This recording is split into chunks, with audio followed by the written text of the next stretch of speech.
السلام عليكم. لا تنسوا الإعجاب بالفيديو والاشتراك في القناة تشجيعا لنا لنستمر بنشر المزيد إن شاء الله.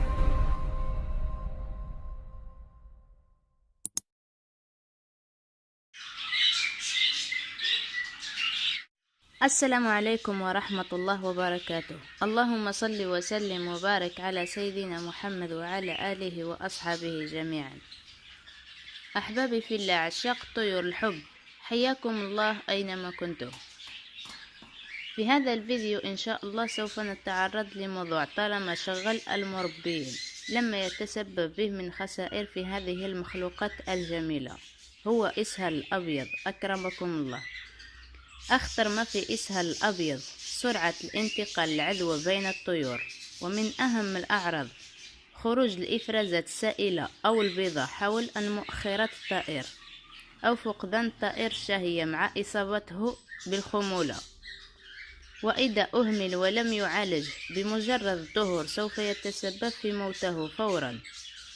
ومن الأعراض تحول البرز إلى السائل الأبيض مع كثرة شرب الطائر الماء. المسببات الإسراف في الطعام الطائر البادجي، الخضروات أو الغذائية المحتوية على كمية كبيرة من الماء، أو الأطعمة الفاسدة، أو التغيير المفاجئ في الطبيعة الغذائية المقدمة للطيور. وكذلك الإصابة الطائر بالبرد تؤدي إلى إصابته بالإسهال. علاج الإسهال أو الحجر الطبي: يجب عزل الطائر المريض عن البقية الطيور حتى لا ينتقل لها العدوى.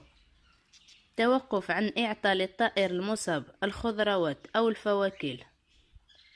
نقوم بتصحيح النظام الغذائي، حرص على النظافة القفز من البرز أو الأوساخ، لأن البرز السائل يسرع من عدوى انتقال.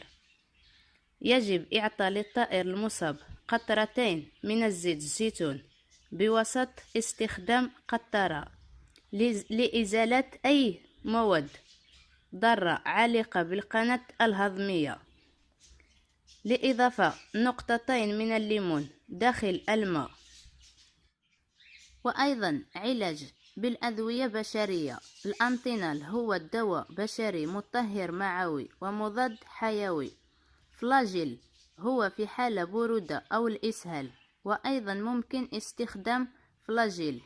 أتمنى أن يكون هذا الفيديو نال إعجابكم، ولا تنسوا الاشتراك بالقناة وتفعيل الجرس ليصلكم دائما الجديد، ومع تمنياتي بالتوفيق للجميع، والسلام عليكم.